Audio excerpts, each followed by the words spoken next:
Hello, good morning.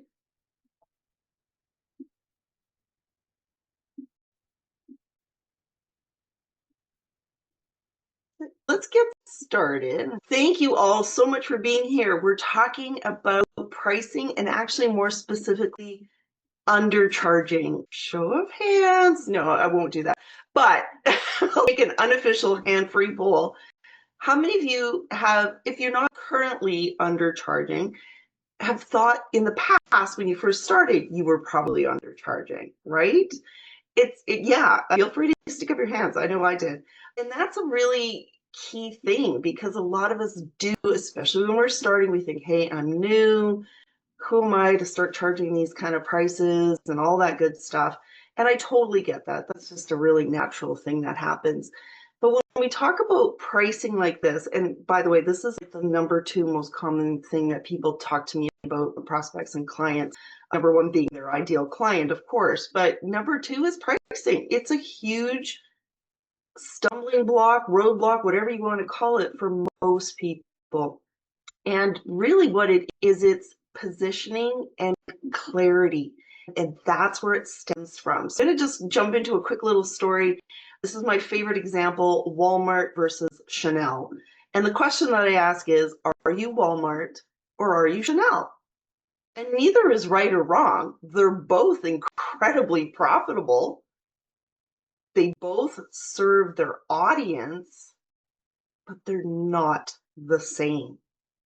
So if you walked into a Walmart and saw a whole display of Chanel bags, what would you think? They're probably fake, right? You'd be like, whoa, wait a second, what's happening here? But it would be the same thing if you walked into a Chanel boutique and you saw a display of shampoos and toiletries and all kinds of other stuff, and you'd be like, well, hang on a second, that doesn't sound right either. Because they understand their positioning. The Walmart is catering to a specific person, just like the Chanel is catering to a specific clientele as well. So they understand who it is that they're dealing with and who they're for because they understand their positioning. And so basically this is what we're talking about is knowing who you serve. Are you a high touch expert type brand? Great. That falls into the premium category. Are you volume based, low ticket offers? Great. That falls into a very different category. So sometimes when we're undercharging, it's because we don't understand our positioning. And so we put ourselves into I got to be the Walmart. I'm just starting out, or I haven't fully fleshed out my business, or whatever it is. But are you, in fact, that category, that positioning? Hopefully, this is getting some thoughts swirling around about where we're at.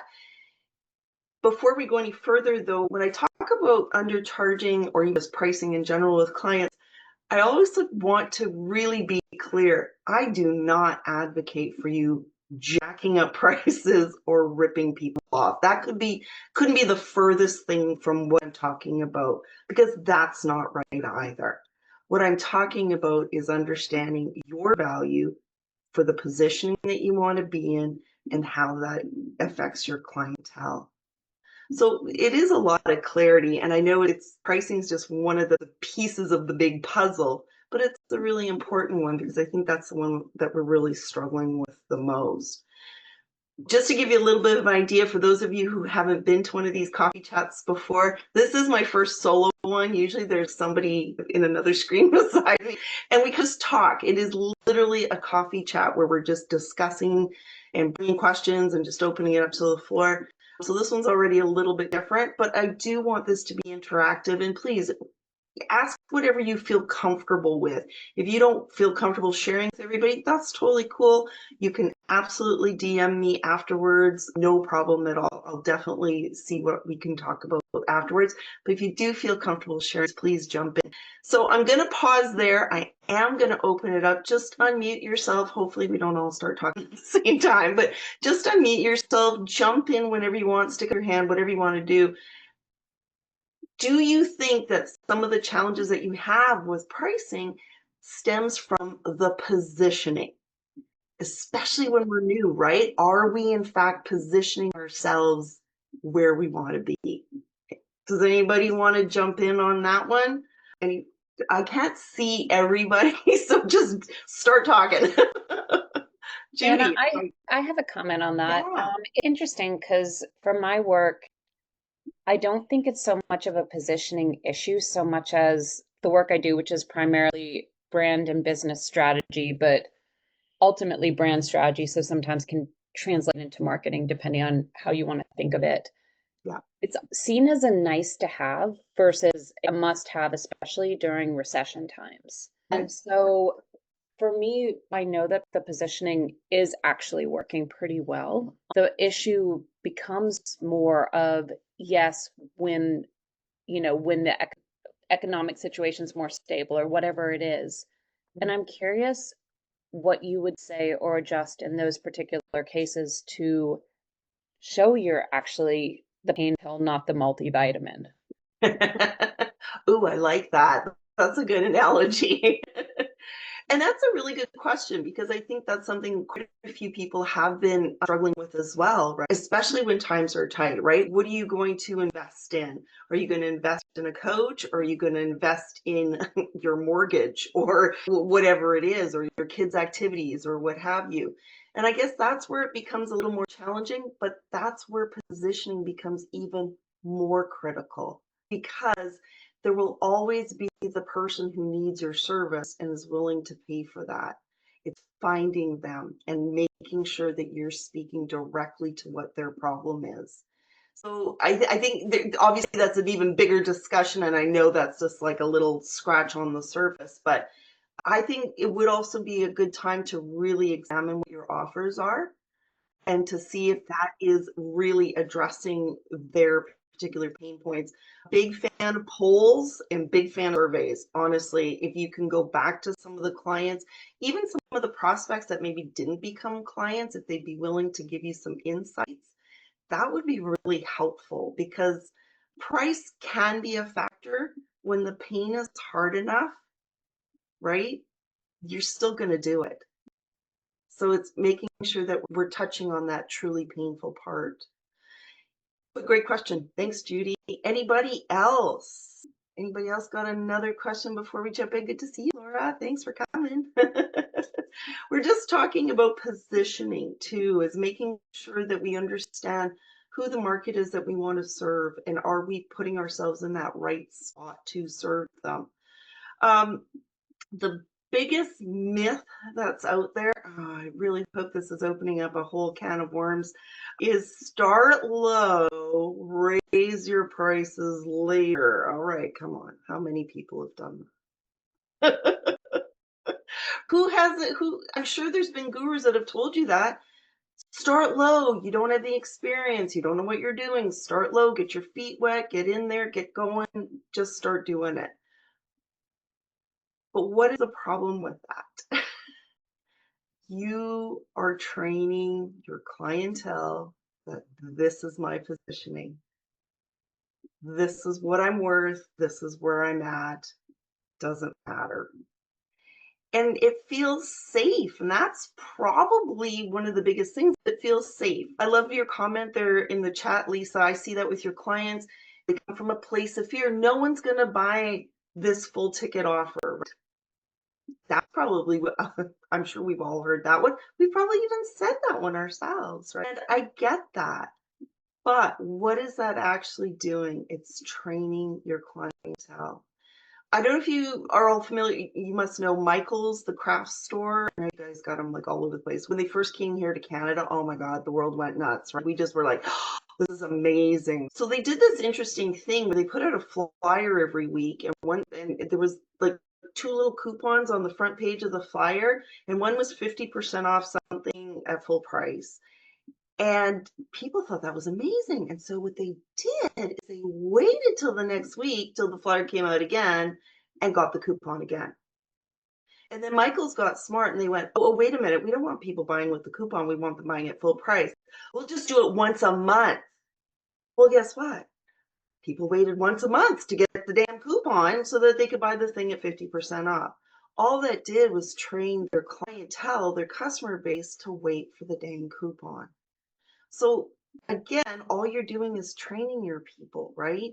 And by saying I'm cheap, I'm affordable, I'm just new, you're downplaying your value and you're gonna make it harder and harder for you to scale up if and when that time comes.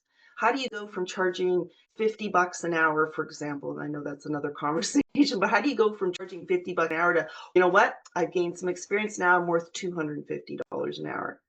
Your clients are going to be like, well, what happened here? That's not going to fly. So it's back to positioning. Okay. We don't want to overcharge, but we don't want to undercharge ourselves. You know the value that you have. And even if you're new to whatever this incarnation is, this new business of yours, you're not coming in without experience, right? Just because you've never been a coach before doesn't mean you don't have those years of experience. That's what people pay for. So it's making sure that we're, again, aligning ourselves properly at the right price. Now, that's not to say prices aren't going to fluctuate. Obviously, like many things, prices go up for obviously a variety of issues, and that's different. But you want to make sure it's the right spot, first of all. Don't build a premium positioning for the bargain bin. I thought that was a really good quote. I don't know who wrote that, but I saw it and I wrote it down. And it's true, right? Now, that's not to say we're all premium products necessarily. If that's not who your market is, then why would you charge those prices? So you got to make sure you're in alignment with that. Anybody want to jump in on that? Anybody have a great story of how they started low and flourished? No. Now, Serena, you noted that you did not start off low. Do you want to share something about that? Yeah, so I actually have the opposite view. What I find is that when someone is describing a scope of work that resonates with me, and then they say, and this work is $100 an hour, what's very clear to me is that their expectations around the scope of work is for a much more junior resource. And that's not to Right. say that I'm not a roll up your sleeves, do stuff leader, but they're not expecting the level of insight and strategy and direction that they're not going to have to give me. And frankly, I don't want to be micromanaged like $100 an hour consultant would be. So Exactly. I'm a big fan of just saying, oh, clearly we have misunderstandings. And I always take the bullet. I always say it's my fault. I must have misunderstood That's what you're looking for. But good news, I've got a whole host of people I can give you to. And exactly. I've had some come back to me and say, oh, maybe we weren't aware of the market, which was good. They didn't Again, understand, positioning, right? right? Yeah. But they didn't understand the price they were expecting, and Yeah. the skills and experience they were expecting. They thought they could hire. They were looking for the Gucci bag in Walmart and expecting. And I think that is huge. And I love that you took the bullet and went, oh, my bad. But that was just an error in positioning, wasn't it? Maybe due to inexperience, maybe due to not really sussing out their market or their ideal client or something like that. Right? But that's a good point. If you walk into that Walmart, into that Chanel display, first thing, oh, wait a second, that's fake. There's something wrong with this. And that's what undercharging does, is it sends out that message, wait a sec, there's something not jiving here. It's not aligning. And again, you're just not the right fit for that. And that's okay because somebody is, right? I love it. Anybody else want to jump in on that one? Or anything similar to that? So I can't see the chat totally. Oh, you did mention that in there, Serena. Okay, see, I didn't see that. It was behind my stuff. The other thing too, when we talk about clarity, the price is that perception, right? That is why the Chanel bag costs more, right? There is a perception that this is quality, that this has been selected, handmade by artisans, all that kind of stuff, right? So it speaks even before any kind of messaging has occurred. And that's where price becomes really key as well. it's doing a lot of the talking for you.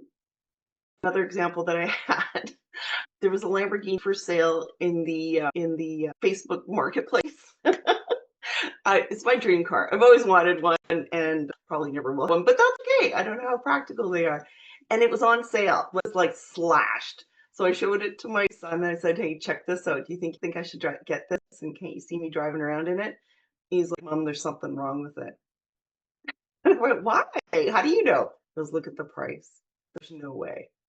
Now he's 18, although he's pretty good about prices of cars, but still, like even he understood that, wait a second, if it's too good to be true, there must be something wrong, right? So again, if you're undercharging yourself, what are you saying to your prospective clients? Wait a sec, there's something wrong. Something's not aligning.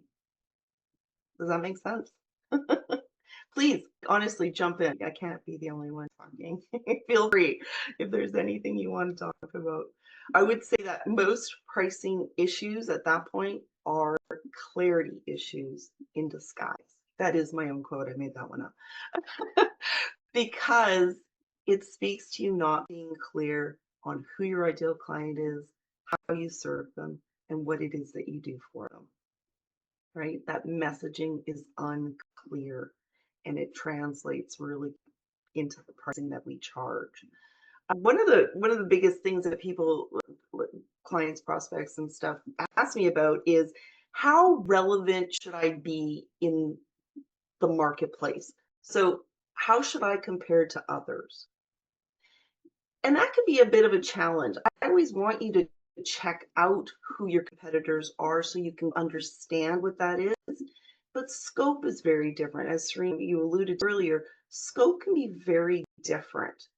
So yes, we could all be charging $100 an hour, but what is the scope of that $100 an hour, right? So that's something we also want to consider. If that feels uncomfortable to you, the price point, what can you do to put yourself in the right price point that isn't a discount? I don't know if you know me for a whole minute, you know that I'm anti-discount because it cheapens you. It does not serve you. It's back to Michael's coupon, right? You don't want to be a coupon. So there are things you can do to not be a discount and coupon. First thing is, again, adjust the scope. If people in your category are charging $100 an hour and you're like, I don't feel like that's right for me, adjust your scope, right? You can always do less. I know we fall into the trap of, oh, I got to give more, but actually that's worse for your clients. It's overwhelming, it's too much, and it gets confusing for them.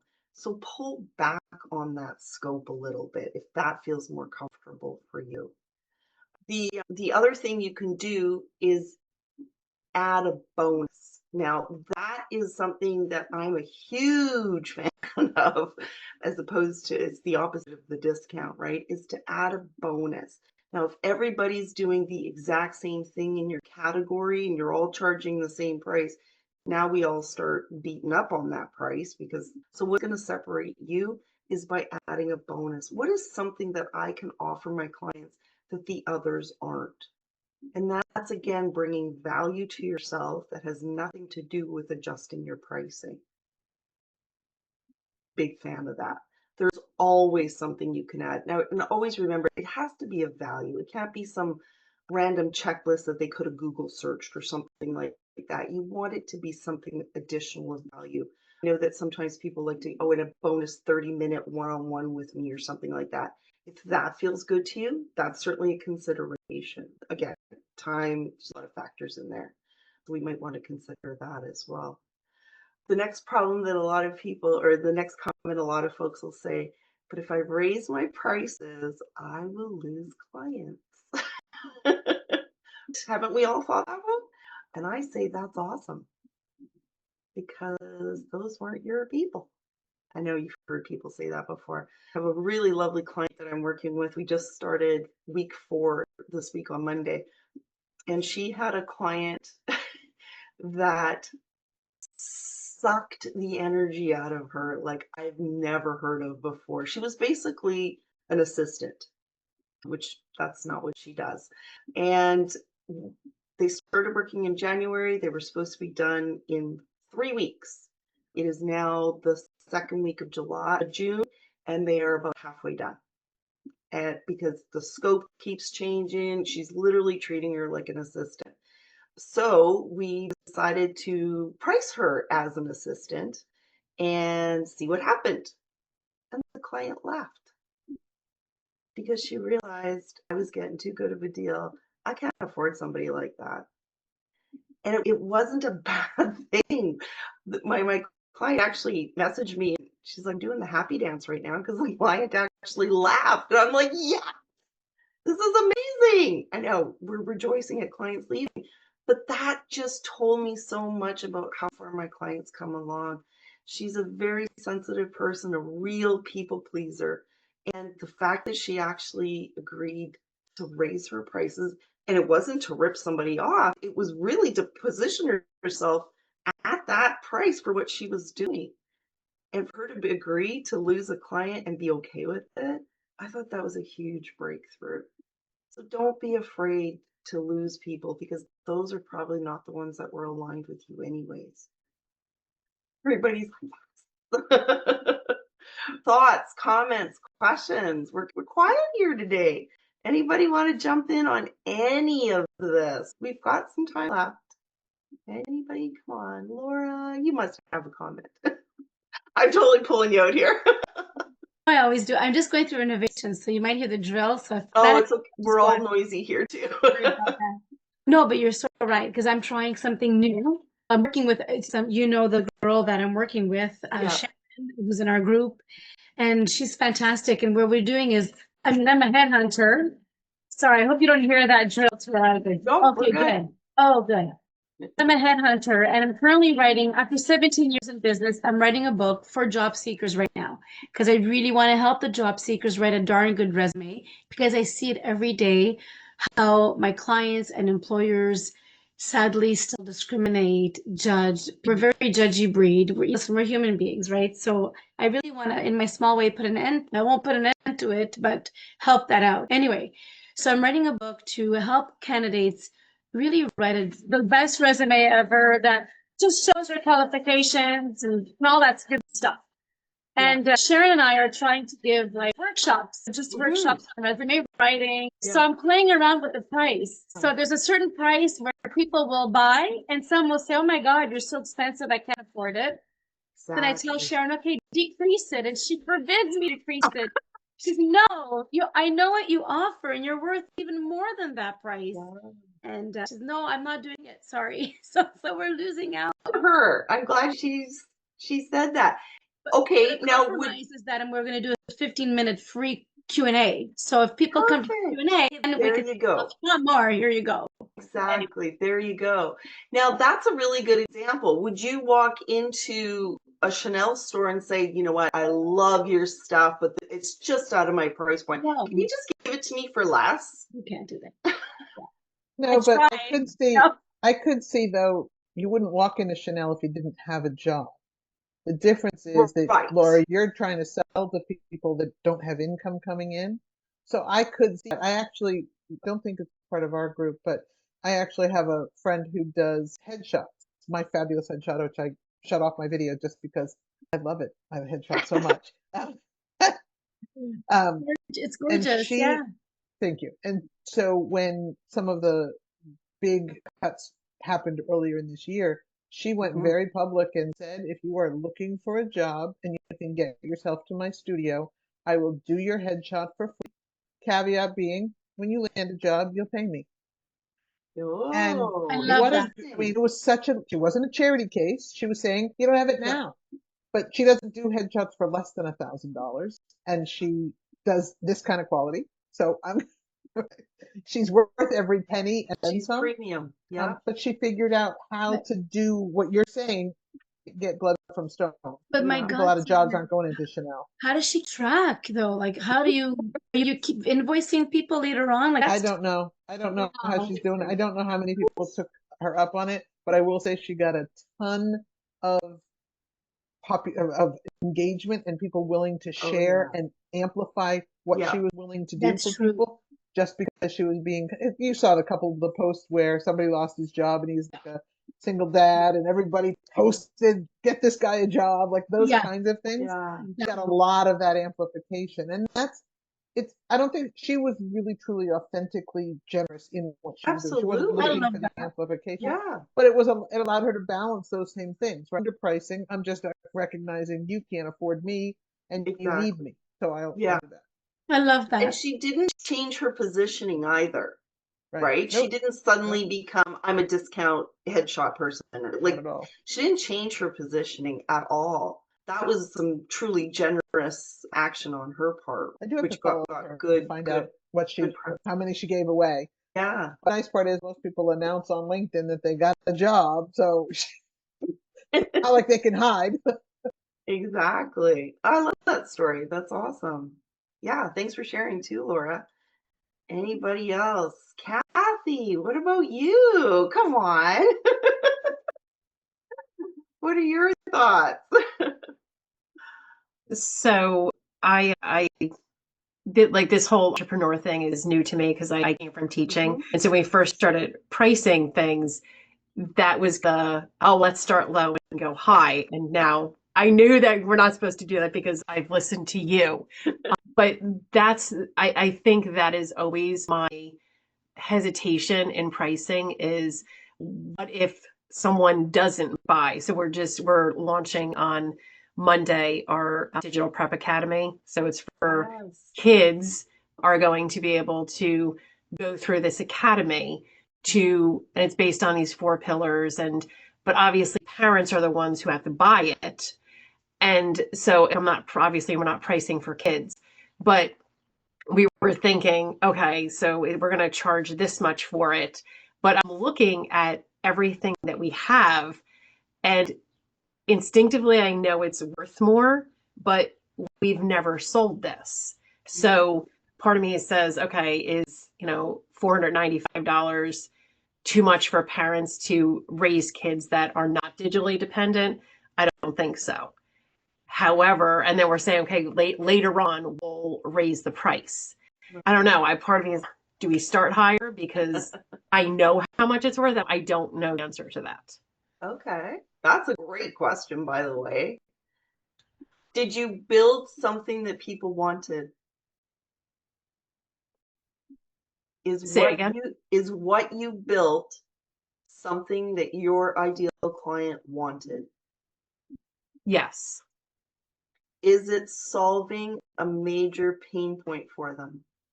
Yes. And I already know the answers, but I'm asking you anyways. So, yes, it's something that they wanted, and yes, it's solving a pain point, and actually a very legitimate pain point. It is the safety and well-being of their children. How much are their children worth? Facetiously, but how much? Yes, I know what you're saying. It is a genuine pain for some of you who don't know. Kathy, if you want to just give a quick blurb about what it is and what you do, it'll make sense. This is very important. So for the Digital Prep Academy, it is so backtrack real quick. We have found that we're in schools. It's called Conversation, and Conversation in schools is where we help kids and teachers who realize that what kids are doing on technology outside of school impacts in school. And schools see that right away and say, oh my gosh, we love your program because you're helping kids not to be digitally dependent. Schools do it and it's not a problem, but we have things for parents to do and we get a little pushback like, oh, I don't think I want to do that. So we've heard that, but their kids want phones. So could you develop something for the kids to go through so the parents don't have to do anything? The kids go through the Digital Prep Academy, and we call that because it's, I don't know, it's digital prep. We're preparing them for the digital world. And there's no question about that because when we called it Conversation, people always go, oh, what's Conversation? So Yeah. this is the Digital Prep Academy on Conversation. And this Prep Academy, it's based on 4 pillars of readiness, tech awareness, emotional maturity, and character. And then we take kids through we teach them all different things about dopamine and how they engage with tech. And all of that is it's just one particular belt. And this is the white belt. And then they're going to, after they finish those coaching sessions, then they can go on to the yellow belt, and then they can go on to the green belt, and then onto the black belt. But just the white belt alone we're charging $495 for it. So you see why that's important for a parent to know that their child understands what the darn phone actually is doing and what it means and what it can be and how good, but mostly bad, things can be on there as well. So is that worth $495? I don't know. Show of hands. Yeah. I don't know. Is it worth $10,000? Probably. Now you're really narrowing your scope of who's going to afford that. Fair enough. But $495 is not a lot for the transformation that it provides. It's not necessarily what's in it. Whether it's 5 modules, 20 modules, that's actually almost irrelevant. What is it going to provide? It's going to provide a well-rounded child who understands what they're holding in the palm of their hand.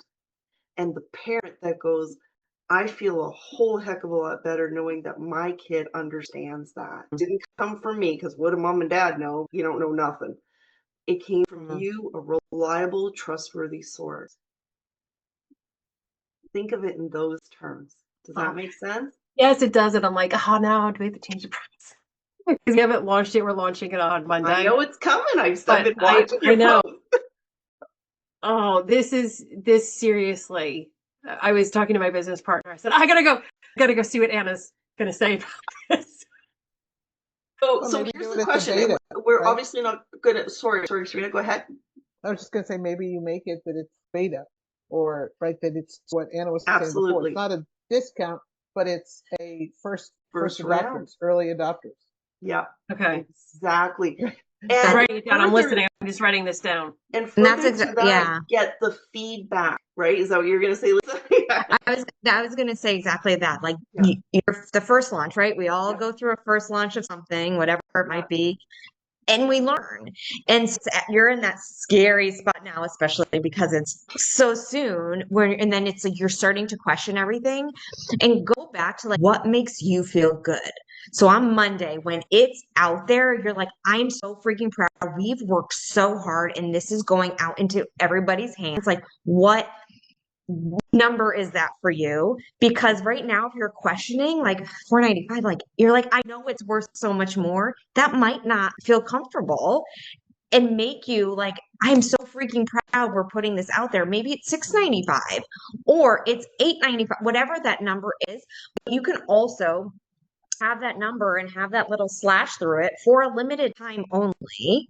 It's this, and not to say it's discounted, but it's in that like beta testing for until June 30th or whatever date, time, number of people to join type thing, because it's more of a digital product. So like it's a limited time for the next 10 days.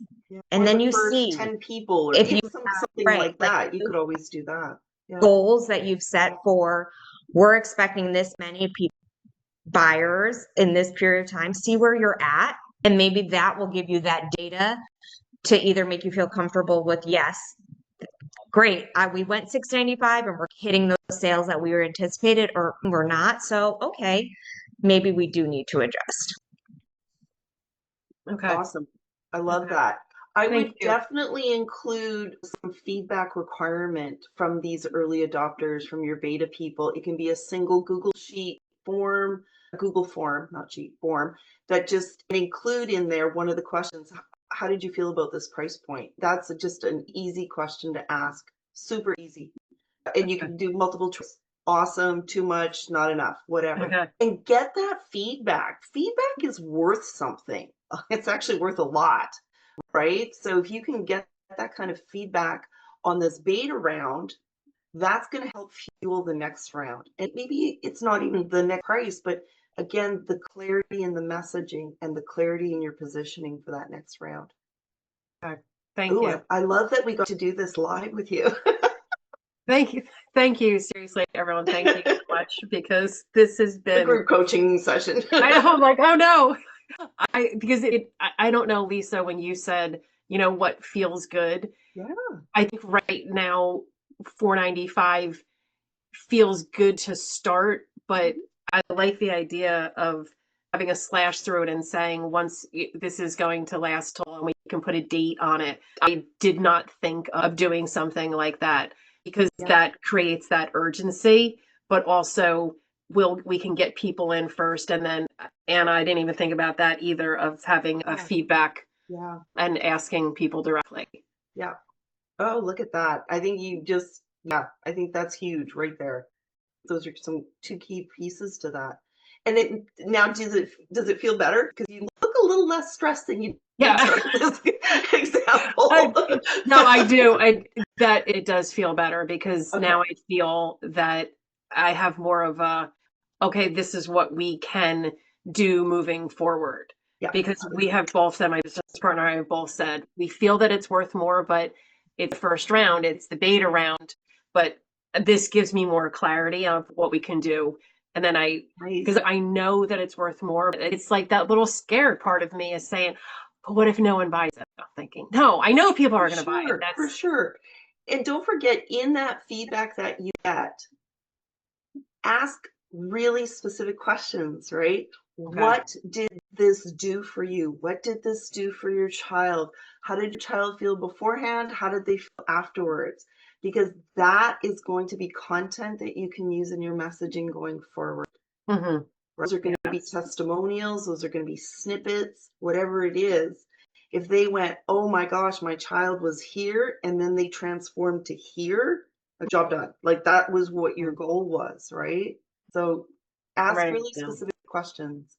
Okay. Awesome. We're nearing the end here, but does anybody else want to jump in? Thoughts, comments, questions, anything at all? So anyways, thank you so much. This was awesome. Take care. Bye. Bye-bye.